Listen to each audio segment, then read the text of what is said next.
It was one of those mornings that made even the elite feel human. The kind that crept under your tailored suit and whispered, "Today, you're not in control." Alex Grayson, 38, powerful, polished, practically allergic to inefficiency, was swearing under his breath as his Tesla Model X blinked another red alert across the dashboard. Battery relay offline. Unbelievable. He slammed the steering wheel, snatched his phone from the magnetic mount, and dialed his assistant. Danny? Yeah, no, I'm stuck. The damn car died. Yes, right before the AI keynote. I swear if I miss this. He didn't finish the sentence. It was the annual Valley Innovators Conference, the place where rising tech lords cemented their dominance. Alex was headlining. His speech was supposed to unveil NeuroSync, a machine learning algorithm promising to reshape personalized healthcare. And now he was stuck in the industrial backlet of San Mateo, next to a graffiti-tagged warehouse. He stepped out of the car, adjusting his blazer, scanning for rideshares, taxis, anything. That's when he saw him. A man, scruffy, sunburned, carrying a rusted shopping cart half filled with wires, empty soda bottles, and what looked like a broken laptop. At first, Alex turned away. This wasn't the neighborhood where you made eye contact with strangers who hadn't showered in a week. But the man spoke first. Gen 3 Tesla? The man asked, nodding toward the car. Alex hesitated. Yeah. What's it to you? Battery relay, the man said casually.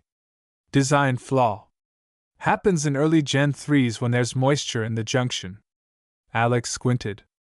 Excuse me? I helped build those relay circuits. Back when I had a badge. Alex's first instinct was to laugh. The guy looked like he hadn't seen a clean bed in a year.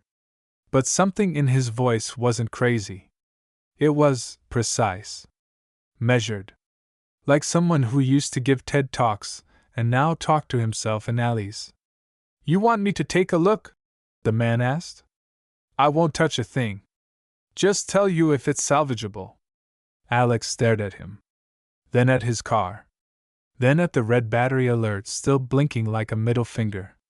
Fine, Alex muttered. You touch it, you own it. The man approached slowly. Pulled a rag from his pocket. Opened the front panel with his bare hands, like he'd done it 100 times. He didn't fiddle. He examined. After 30 seconds, he said, You've got condensation near the negative shunt. Probably shorted out your DC relay. I can bypass it. Temporarily. Alex narrowed his eyes. You're telling me you can fix a 6-figure vehicle with 0 tools and a rag? Not fix. Override. Long enough to get you where you need to go. Alex exhaled sharply. You got 5 minutes. The man nodded. He went to his cart and rummaged around. Pulled out a toolkit wrapped in duct tape, and what looked like a piece of a stripped motherboard. Back at the car he crouched. Lifted the hood panel. Unclipped 3 internal components like he had the blueprint in his head. His hands were quick, decisive. Alex paced nearby, watching like a hawk. Then click. The screen blinked. The red alert vanished. Alex's jaw tightened. He slid back into the driver's seat. Press start. The car came to life. He stared at the wheel, then at the man, who was now wiping his hands with a greasy cloth. How did you do that? Told you. I built these systems. Before I was nobody. Alex stepped out, engines still running. What's your name? People used to call me Eli. He smiled faintly. Before my name got erased. And right there, something shifted in Alex. Not much. Just a flicker of curiosity. The kind that made him build an empire from scratch. The kind that recognized a mystery begging to be solved. He opened his wallet, pulled out 100. Here. I don't carry cash, but... Eli raised a hand. I didn't do it for money. Everyone does everything for money, Alex replied. Eli looked him in the eye. That's what I thought, too. Alex hesitated. Then put the bill back. Where'd you work? Eli shrugged. Place doesn't exist anymore. Not under the same name. Company called QArc Systems. You might have heard of them. They sold their IP to NeuroCore. Back when neural interfaces were just theories on a whiteboard. Alex froze. He knew QArc. Hell, he tried to acquire them once. You worked at QArc? Eli nodded. Co-founded it. Before things went sideways. Alex felt his spine go cold. NeuroCore had made billions off their acquisition. But QArc? It had disappeared. No press. No lawsuits. No buyout headlines. Just vanished. Everyone assumed it was a cash-out exit. But now, standing before him, was a man who claimed to have built the foundation of the neural tech Alex's own company was about to commercialize. You have a card? Eli asked. Alex blinked. You want a job? Eli shook his head. I just want to know if anyone remembers what we started. Alex stared at him. Then at the ticking clock on his dash. Get in, he said. Eli frowned. What? Get in the car. You're coming with me. Eli hesitated. Then climbed into the passenger seat like he hadn't sat in one for years. As the car pulled onto the road, NeuroSync still queued in Alex's keynote files, he looked at the man next to him and realized. This wasn't just a crazy morning. This was the start of something that could burn the whole system down. When Alex pulled into the conference center's underground lot, the valet looked confused. Not at the car, a sleek silver Tesla Model X, but at the man stepping out of the passenger seat. Wearing a stained flannel shirt, cracked hiking boots, and carrying the faint scent of motor oil, the man clearly didn't belong here. He's with me, Alex muttered without eye contact, handing over the keys. Inside, the Valley Innovators Conference buzzed with ambition. Neon-lit booths pitched neural headsets and drone surveillance AI. Investors in tailored suits circled like sharks, smelling billion-dollar valuations. Usually, this was Alex's element, where he thrived. But today, he couldn't focus. Not after what he heard in the car just hours ago. They didn't just fire me, the man had said. They erased what we built. That man, Elijah Mercer, wasn't just some drifter who happened to know Tesla relay logic. No. He had been a founder. A builder. The architect behind the very kind of neural interface Alex's company was about to launch under the name NeuroSync. Alex stared at his keynote slides, charts, buzzwords, code diagrams. He closed the laptop.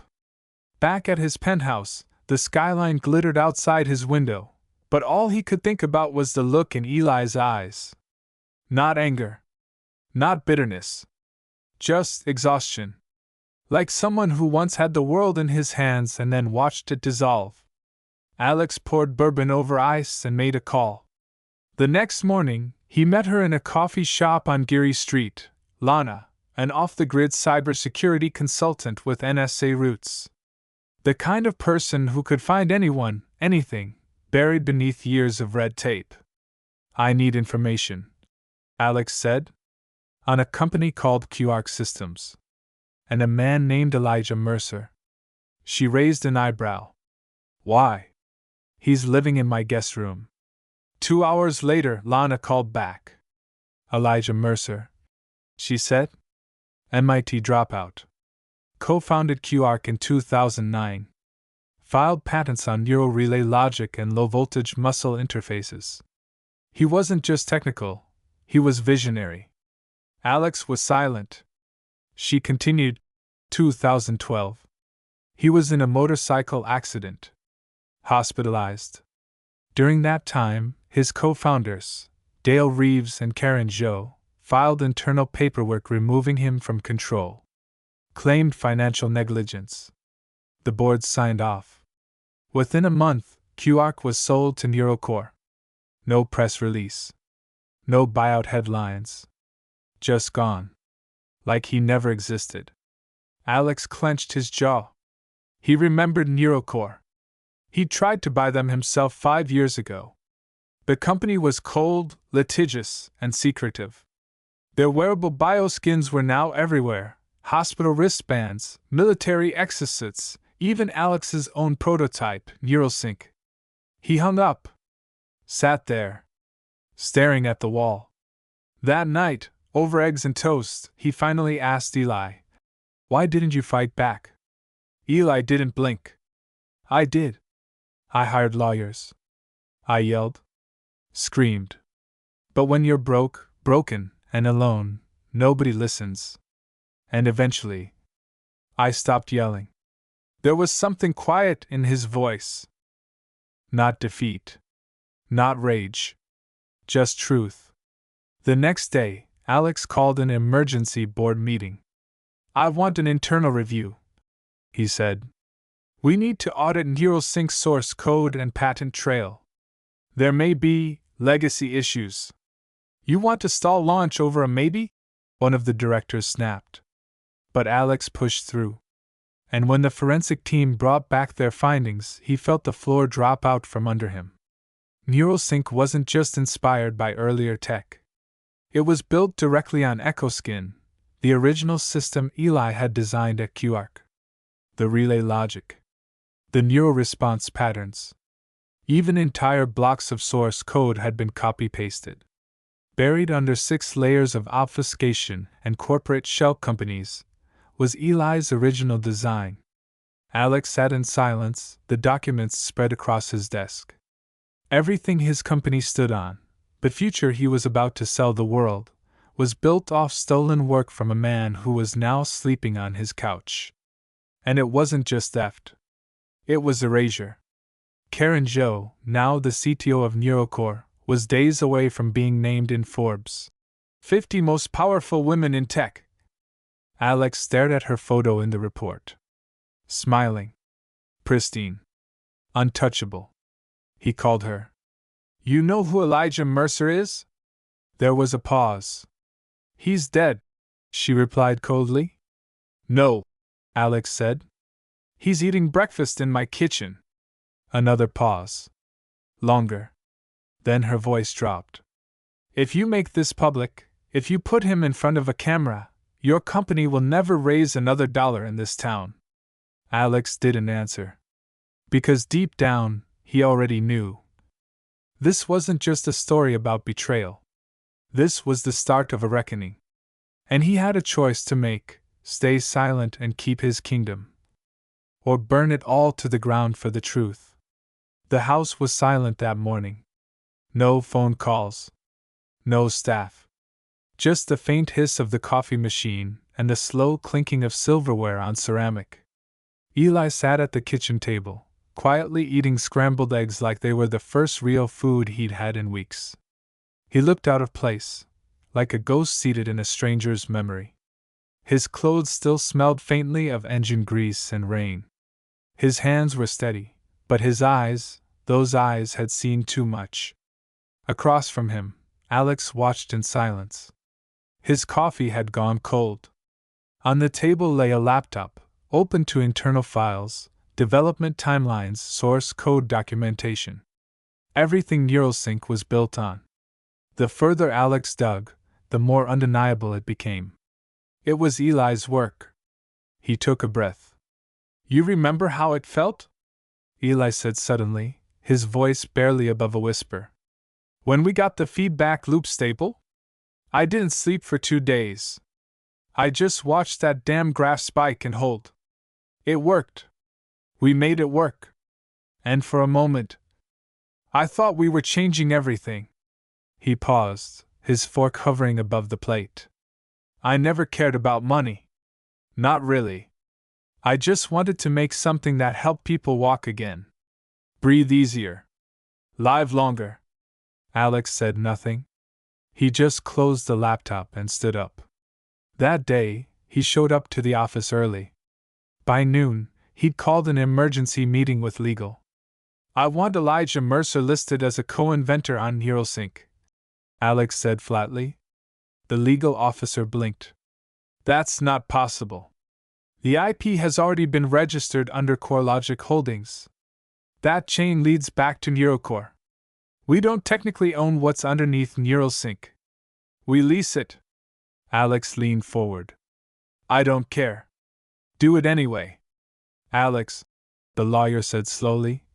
This opens us up to litigation, retroactive licensing claims, and a potential cease and desist on a $200 million product.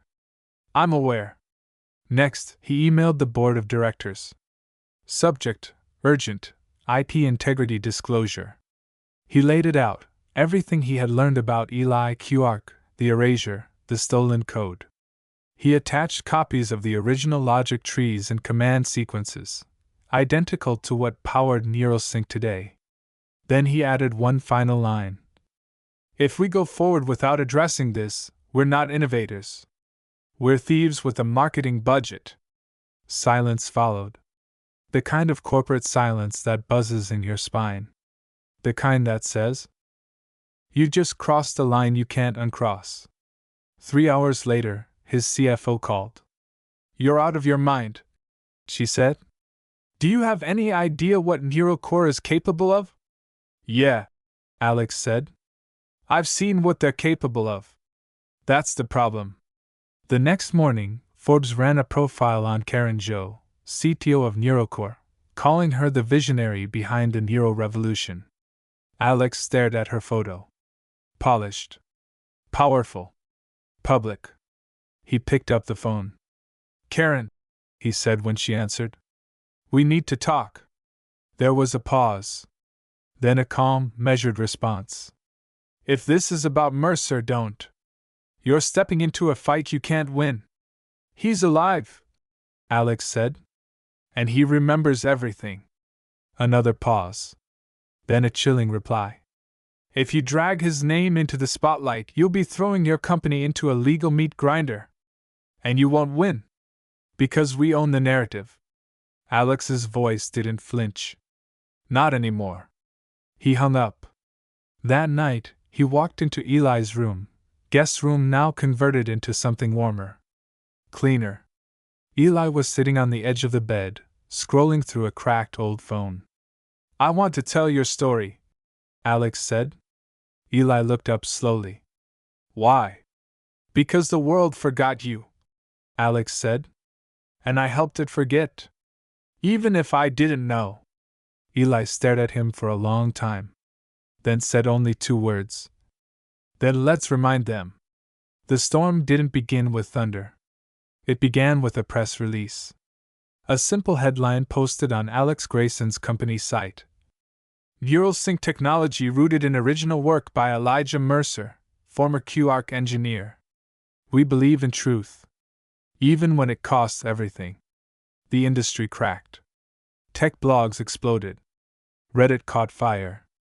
Twitter rebranded to X, but Eli's name was trending across every version of the internet. Who is Elijah Mercer? Is NeuralSync stolen tech? Silicon Valley's biggest lie?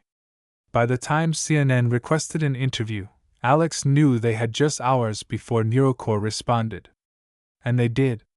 With fire. A formal cease and desist hit Alex's inbox that afternoon.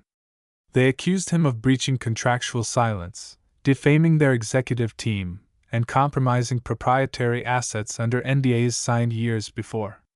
But Alex had already anticipated the blowback. He had copies of patent filings, internal emails, deposition records from former Quark staffers who confirmed. Eli didn't disappear.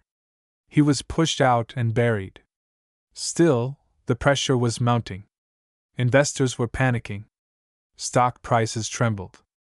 Board members were calling, begging him to walk it back. To delete the press release. To apologize. But Alex refused. This was no longer about NeuralSync. This was about what kind of man he wanted to be. Meanwhile, Eli stayed in the background. He watched the chaos unfold from Alex's guest room, wrapped in a borrowed hoodie, eating cereal out of a mug. His face never changed. As if part of him still couldn't believe any of it was real. Until one moment changed everything. An invitation came in. Live interview. Prime time. National television. A chance to tell his story himself. Alex printed the email. Handed it to Eli across the table. "You don't have to do this," he said. Eli stared at the page. "I already did," he replied quietly. "The moment I wrote that first line of code." The studio lights were too bright. The host too polished. But Eli sat tall, his hands resting calmly on the table. They asked him what happened. And he told them. About the vision. The betrayal. The hospital bed. The signatures he never read. The patents signed away in silence. He didn't rage. He didn't accuse. He just told the truth. And in that truth, something powerful began to shift. People didn't just listen. They believed him. The next morning, NeuroCore's CEO made a public statement. A short, controlled video denying all wrongdoing. He spoke of unfortunate confusion and legacy code overlap, and emphasized NeuroCore's legal dominance. But it didn't land. Because in a world full of spin, Eli's story had something they couldn't fake. Human weight. He was a man who'd lost everything. Not because he failed, but because someone else decided he was in the way. As the days passed, public sentiment tilted. Engineers started checking old logs. Developers dug into QArc's history. One by one, former employees came forward with stories of missing credit, silenced voices, rewritten contributions. And suddenly, Eli wasn't alone. He became the face of something bigger. The forgotten builders. The minds behind the machines. The people who never made the cover of magazines but made the tech that powers the world. Still, the storm wasn't over. Because NeuroCore wasn't just going to take the hit. They launched a countersuit, against Eli, against Alex, against Grace and Tech. The claims were harsh: breach of IP, industrial sabotage, defamation. If they lost, it wouldn't just cost them money. It could mean the end of everything. Their entire company. Their reputations. Their freedom. But Alex didn't back down. He stood next to Eli at the courthouse steps and gave the press the shortest statement of his life. "We're not fighting for profits. We're fighting for the truth." That night, back at the penthouse, Eli stood on the balcony. The city below shimmered. "You sure you're ready for this?" he asked. Alex stepped beside him, arms crossed. "No," he said. "But I'd rather go down standing next to you than sit on top of a lie." Eli smiled faintly. For the first time in a long time, he wasn't invisible anymore. It started in silence. The courtroom was packed. Reporters lined the back wall. Cameras weren't allowed, but you could feel the world watching through every breath held in that space. Elijah Mercer sat in a suit that didn't quite fit, next to an attorney who barely knew his story. Across from him, NeuroCore's legal team, an army of silk ties, glossy shoes, and polished smiles. Sharks in designer armor. And beside Eli was Alex. The man who once wouldn't have slowed down to help someone like him on the street, now risking his entire company, fortune, and future just to do the right thing. The judge took the bench. The proceedings began. NeuroCore argued first. Calm. Confident. They dismissed Eli's claims as hearsay, questioned the originality of his designs, and waved contracts in the air that no jury could read from 20 feet away. They painted him as a disgruntled ex-employee. A man who missed his chance and came crawling back when someone else turned his idea into billions. But then came Eli's turn. And he didn't speak like a victim. He spoke like an inventor. With diagrams, code structures, timeline logs, witnesses from the old QArc days who came forward. And finally, a piece of paper. Faded. Slightly torn. An original notebook page. The very first handwritten diagram of the EchoSkin interface. His name. The design. dated years before NeuroCore even existed. The courtroom fell still. And for the first time, NeuroCore's lead attorney hesitated. Alex watched as the truth slowly crept into the room, not loud, not explosive, but undeniable. They had tried to erase a man. But that man had built something too real, too human, to stay buried. The jury deliberated for 3 days. And when they returned, a single word echoed through the chamber: liable. NeuroCore was found guilty of IP theft, fraudulent acquisition, and willful suppression of inventorship. The verdict sent shockwaves across Silicon Valley. Investors pulled out. Tech stocks reeled. Karen Zhou resigned. The CEO disappeared from public view. And Eli? He walked out of that courtroom not as a broken man, but as a name restored. Months later, NeuroSync relaunched under a new name: EchoSync, with full credit to its original creator, Elijah Mercer. The story spread, not just across tech blogs, but across the country. Universities asked Eli to speak. Students lined up to shake his hand. Journalists called him the forgotten father of neural tech. But Eli stayed grounded. He never moved back into luxury. He turned down book deals, turned down TV shows.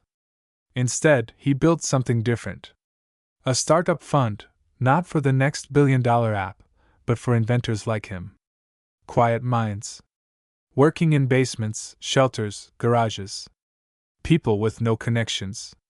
No money. Just ideas. One day, Alex found him sitting on a park bench outside the Grayson Tech campus. Same old hoodie. Coffee in hand. You ever think, Alex asked, if my car hadn't broken down that day? Eli smiled. It didn't break down, he said. It showed up. They both laughed. Two men who had every reason to hate each other, now standing on the same side of something bigger. The side of truth. Because sometimes the man you ignore on the side of the road is the one who ends up changing your entire world. Forever. If this story moved you, don't forget to like the video and subscribe to our channel for more powerful stories like this one. Thank you for watching.